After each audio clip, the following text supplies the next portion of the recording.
Hi, I'm Tracy Mode. So while I do love color, I have to say there's a couple of problem children that we have out there in color mixing. The one I want to focus on today is the color green. Green can strike fear in an artist, particularly if you're just beginning painting. So as an artist, I use green in just about everything I do. And as a landscape artist, I use a lot of green in those paintings. So you can't avoid green. You may as well get used to mixing and using it, right? That's what we're going to do. I'm going to take you today through some yellows and blues to mix up some interesting greens, also to show you some of the tube greens that I use and how I naturalize some and how I get variety in using those as well. So we don't have to be afraid of green. We're going to overcome that fear, okay? Let's get your paints, paper, and brushes ready. Get some water, of course, because it's watercolor. And let's get started mixing some greens. All right, let's get started playing around with mixing our greens. So many beautiful greens out there, and this is just representing a few of the colors that I have on my palette or in my paint bin, and I just want to go through a few things about this. First of all, it basically I've got represented here the three primaries. I've got some reds. Bring my color wheel over here. I've got some reds for my primary red. I've got some yellows here for my primary yellow, and then my blues up here for my primary blue. And then I do have some greens because I want to show you how you can take some of these greens, like the hooker's green is not a very natural looking color. You don't really see this out in nature in its out of the tube pure unmixed form. So I want to show you how to get that more natural looking. Also, the phthalo green here, that is a beautiful color, but also you don't really see that out in nature, except maybe in some beautiful clear water or something like that. So I'm going to show you a little bit about how to get those more natural or change it up a bit by adding some different colors. So basically, with my reds and my greens, because they're straight across the color wheel from each other, basically, there they are, the primary, and then you've got a kind of a tertiary or a secondary, excuse me, green. If you come straight across the color wheel and mix these two colors, they're going to gray each other down. And the same goes for any of the colors here. I've got my primary blue come across to an orange color. It's going to gray, they're going to gray each other down, as well as purple and yellow. So just tuck that away, tuck that in the back of your head for a while.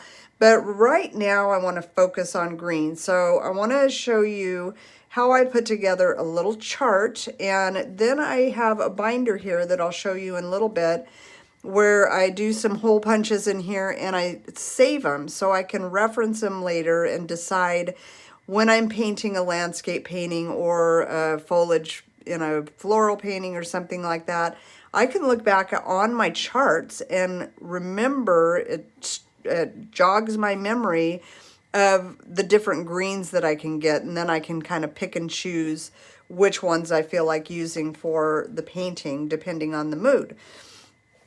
So let's put this aside, and I'm going to start with mixing up some of my blues and yellows, and I've got quite a few yellows here, ranging from lemon yellow and coming down to some of the more earthy tones and coming all the way to the bottom where these more orangey earthy tones are going to kind of gray down the green or the blue rather than make them green. So let's start with what I want to do is just maybe do one line, show you one line, and then I'll fast forward somehow and fill in this chart for you, but I don't want to bore you filling in the whole thing.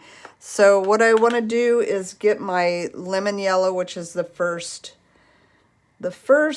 yellow on my chart, and I'm going to mix up a fairly good puddle of that because I want to just come across and add each of those blues, and then I'll add that lemon yellow as well to the greens I have represented over here. So then what I do when I'm making these charts is I'll come down to my next color, do the same thing, come across and add it to each of the colors on the top line, and so on and so forth, and just go down this row until I have a nice chart made. So I've got my lemon yellow mixed up. I'll put Phthalo Blue out there, see if I can remember which is which. Royal Blue there, Ultramarine right next to that. Though these Ultramarine and Royal are a little warmer blue. Phthalo Blue is a bit cooler. That's also what the Quiller wheel has as their main primary blue. So I wanted to see what that looked like. Coming right along, I'm going to do my Cobalt Blue and Cerulean Blue. And you don't have to use these same colors. If you only have a couple of blues and a couple of yellows, just make a small little chart and just keep it for a reference, but add all the different colors here to it. So let's start with our Phthalo Blue, and I'm just gonna pull a little corner of that and make my green. And it is gonna look different depending how much blue or how much yellow you add to that. So you could make a more lemon yellow green, or you could go darker. So next I've got my Royal Blue. Now I've got a warm blue with a cool green. And that's important to learn as well. Learn what your warm and cool colors are, and it'll help you in your painting. Maybe we'll do another video on that one. And then I've got my Ultramarine Blue. I can already see I'm going to have to get more lemon yellow, but I'm going to come right next to that. And you can see the lemon yellow and those warmer blues are a little bit more muted. They're not super bright. The lemon yellow is a little bit chalky. I'll say that right now. And I'm going to add Cobalt Blue over here. Started another puddle of my green. Or my yellow. My lemon yellow, I started another puddle of that. Running out of space. Cerulean Blue is next. So I'll just come right along there and add that. Now the cerulean and the lemon are a little bit, it's a little bit more of a bright green, but you can see there's variations just within the one yellow and the different blues. So also tuck that away. Now I've got a green, a Phthalo Green. We're going to add that lemon yellow to that and just see what comes of those two mixed together. Super bright. Again, not one you'd find in nature, but I thought it would be useful to look at. Hooker's Green and my lemon yellow.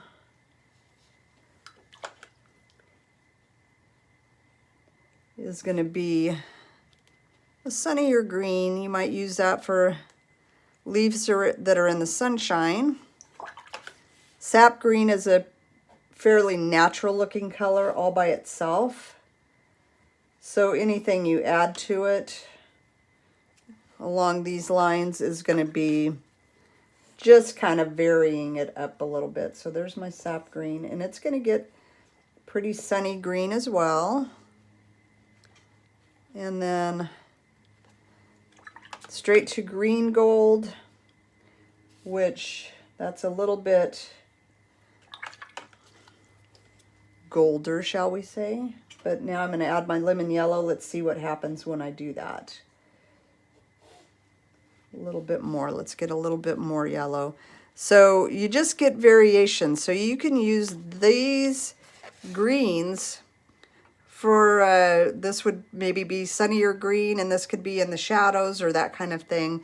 So that is really helpful. And I'm going to continue to make this chart and show you the end result. But I want to put it aside so I can show you what we can do with the greens and the reds and the blues. But before I do that, I think what I want to do is come down into my greens and add some of these neutral or earth tones, because that is one thing I wanted to show you, is how to naturalize some of those greens. So let me clean this palette up real quick.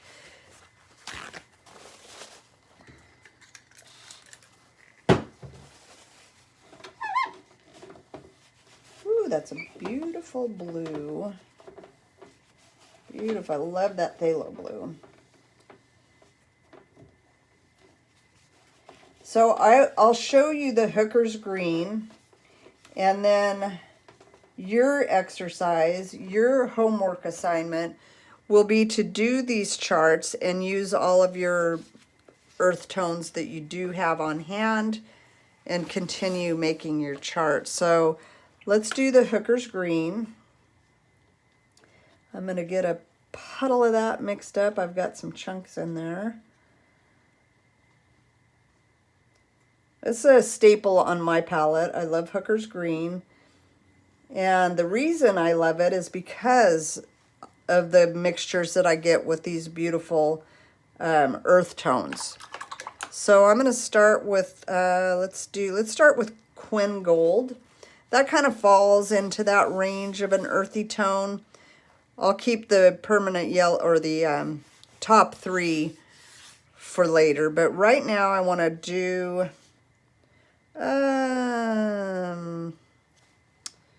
no, let's go with the burnt orange. I'm going to come straight down with my burnt orange. That is one of my favorite mixtures. That's why I chose it. So I'm going to put those two together and come straight over. Let's see. Because I like more order, I'm going to come straight down toward the bottom. There's my burnt orange and my hooker's green. Beautiful, beautiful, beautiful dark green. Want to come right up above that and do burnt sienna. Again, you can see how that just naturalizes my green. All of a sudden, it's not quite as bright, quite as green, unnatural green. All of a sudden, you've got a nice toned down green. And I don't have burnt umber out on my palette just yet. So I'm going to come up with the raw umber, which is right here. Add just a touch of hooker's green. Hooker's green can be pretty strong. So now I've got a lighter value. These are all a little bit darker, so now my raw umber is a little bit lighter value. And now I've got three beautiful shades of green in a not very straight line. It's okay. It's okay, Tracy. It's not a straight line. You can survive through that.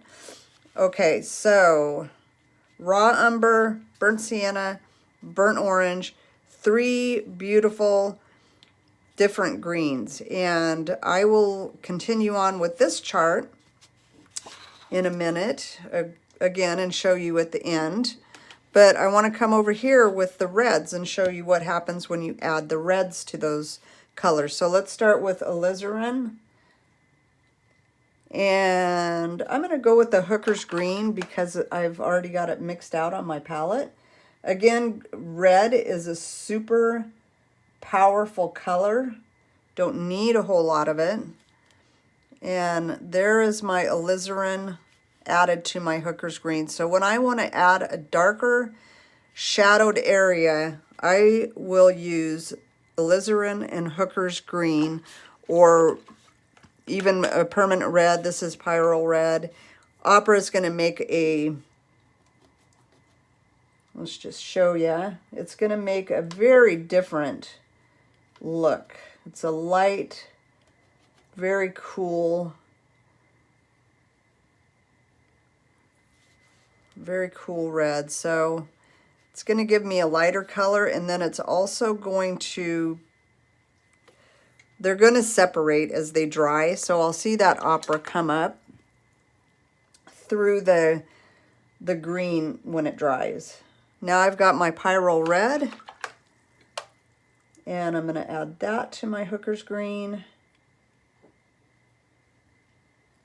And again, I've got a very similar dark. So anytime you add red to green or green to red, you're going to gray those colors down. They're not going to be as vibrant. And that's the way that you can minimize the impact that color might have. So also, if I wanted a shadow red, I would probably add a touch of green just to get a little bit darker of a red, but just a touch. So let's go to the magenta. Since I have all of those out on my palette, I'll add that. And that'll be the last one that I do with my Hooker's Green. So I also like that. Pretty similar darks. So as you add each of those reds to each of those greens, you're going to come up with a chart of a whole variety of greens.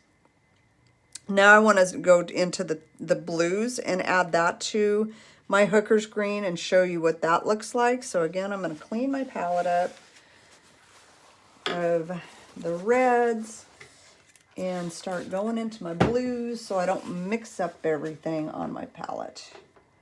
So here's my green, my Hooker's Green right here.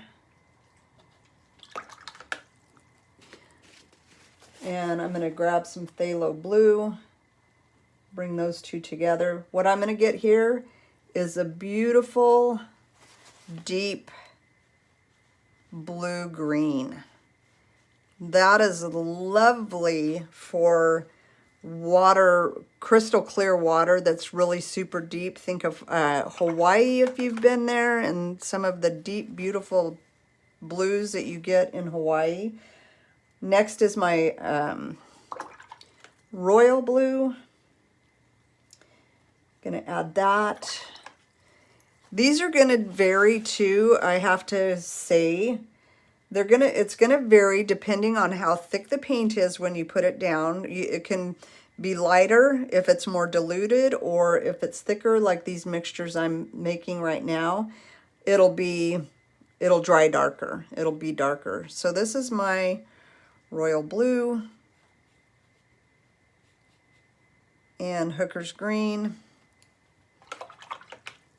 Next, I'm going to go to Ultramarine Blue and grab some pure color out of there. A little bit more green. And then this is my Ultramarine, and it doesn't maybe look like there's much of a difference, but as they dry and everything settles into the paper, there's going to be slight variations, and those are the variations that you can play with when you're doing a group of trees or, you know, background bushes and shrubbery.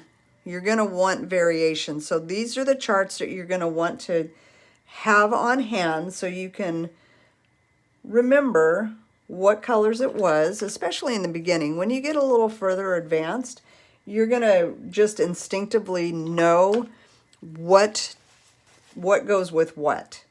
Although I do have to say that sometimes the amount of paint colors that I have, I sometimes forget. And it's nice to go back and be able to reference these charts and remind myself. So that was Cobalt Blue. And we're going to move right along to Cerulean, and then we'll finish this chart up. Cerulean and Hookers. So let me get a little bit thicker. Cerulean's a little bit chalkier and the lightest of the blues that I have. So you'll see that here. Let me add a little more green to that. See that here? That's pretty thick. It's pretty close to cobalt, but it's definitely lighter than cobalt. You can see the difference. Okay, so that is one row. Then you're going to want to continue to make your other rows, and I want to show you, and I will finish these, I promise, but I don't want to set my book on them, so hang on just a sec. Okay, so this is my swatch book, and I have all kinds of things in here. I've got a little page of practicing little figures. Here's my green chart. So I've got this is back in the day when I had, these were all the colors that I had, and I was getting kind of overwhelmed and not understanding what I could do. And I just thought making a chart would be great to see what colors did when they were mixed with these other colors. So I've got all kinds of reds up here and all kinds of greens over here. And this is my chart of the different ones mixed together. That's the first chart. That's my reds and my greens. Then come over here and I've got my greens and my yellows. And I never did get to my blue chart, but I think that would be helpful as well. I never finished a couple of these. But that just shows you how I keep it, so I can go and look to this and choose, okay, this looks like a beautiful shadowy area. These are some really great dark greens for evergreen trees. So this is really super helpful way to store your swatches, and don't just stack them in piles and never look at them again. So, and this is a set or a page that is also helpful. You might want to think about. Kind of getting distracted. I was doing greens. Now I'm to my cools and my warms, but I did mention that earlier. So this is a good way to give you an idea of what your cools and your warms look like side by side. And you can use a color wheel to figure that out. But in the meantime, what I thought that I would do would just be to do a really simple tree line using some of the greens that I just mixed up. And I think I'll focus on, I'll keep to the Hooker's green, and I'll use it to naturalize some, and then these are going to be my shadowy colors. So show you how to reference, how I'm going to reference this, kind of, sort of, limited on space, but I do want to clean my water, so I'll be right back. Okay, so I've got a little paper laid out here, and when you're doing these, you don't have to use brand new sheets of paper. Keep that in mind. Just use the back of practice sheets, and that way, you know, you're getting a lot of practice in, but you're not necessarily feeling like you're wasting your good paper.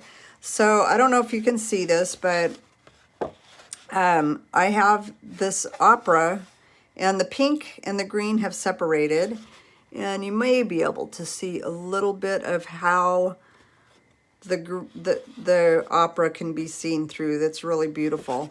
So I think what I'm gonna do is pick some of the warmer tones and some of the cooler, darker shadows in there, and just do a really quick tree line. I'm not doing any drawing on here first. I just want to show you what this looks like practically speaking, and do some variations as I'm going. And one thing to mention in a tree, when you're doing greens, like in a landscape, and there's a lot of greens, it's really important and really a good thing if you can change up those greens on a little one, maybe every inch or so, but if you're doing a big piece, maybe every couple of inches. And I'm going to be using number 8 U-Trek brush here, and I'll be coming down on the side, up on the tips, and maybe I'll do, actually, sorry, I'm going to go bigger. I'm going to go with the number 10 because the bigger the paper, the bigger the brush. This has also, it's the same, it's a U-Trek, but I just went up a size. So I've got my Hooker's Green. I'll go ahead and mix some, I think I'll go with the alizarin. So I'm going to bring that out here. And I'm going to also go, I like my Royal Blue mixture there. And some of the earth tones over here. I'll go with the burnt orange.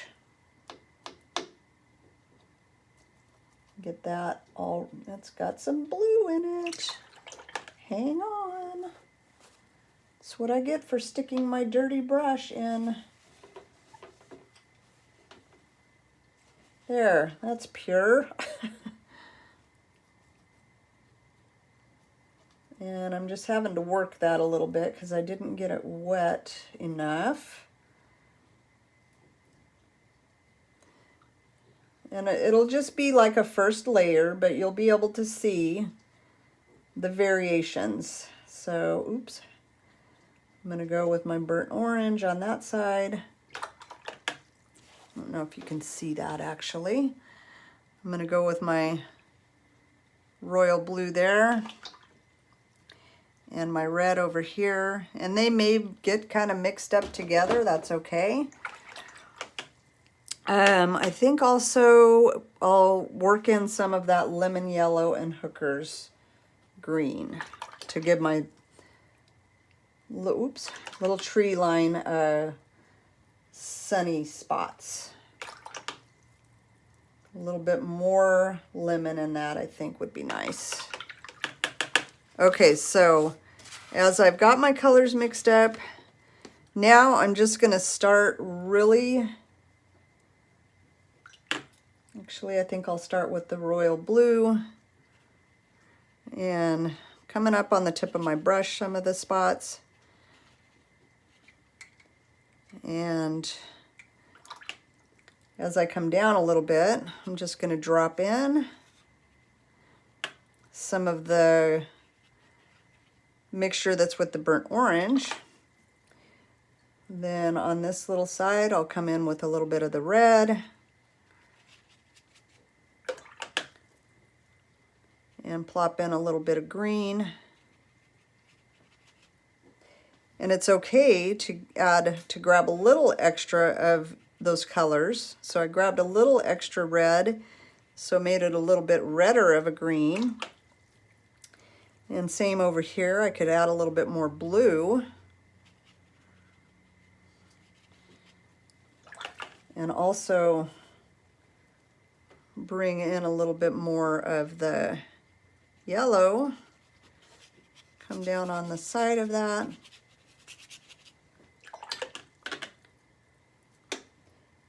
And I like a little bit more of that burnt orange too.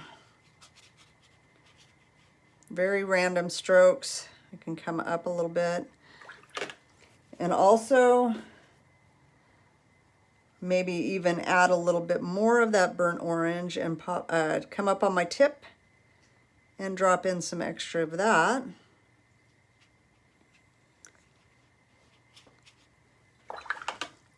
Now you've got a mixture that's making a more interesting area of green. And then, just to make it fun, I'm going to bring in a little bit of the raw sienna. Side of my brush, I'm just going to swoop down, scrub out, play around with it, and have fun. And come over here. Now it's all pretty much still in a stage of drying, where if I drop in extra color, this is a little too dry over here, but I can still soften some of these edges if I want. Drop in some thicker color here and there, and add some variety. So that is the way you vary up your greens, and as this dries, it is becoming very beautiful. Some of those greens are separating from the reds, and this is kind of bleeding down into here, so it looks like a shadow. And even, it's still wet enough in here that maybe I can drop in a little bit of darker blue and some of the green over the top of it, just to get some shadowy areas. It's very fun. But I love how we're looking at this point. So I've got some darker paint on my brush, and as I use the tip kind of to come up into that, it just makes it beautiful.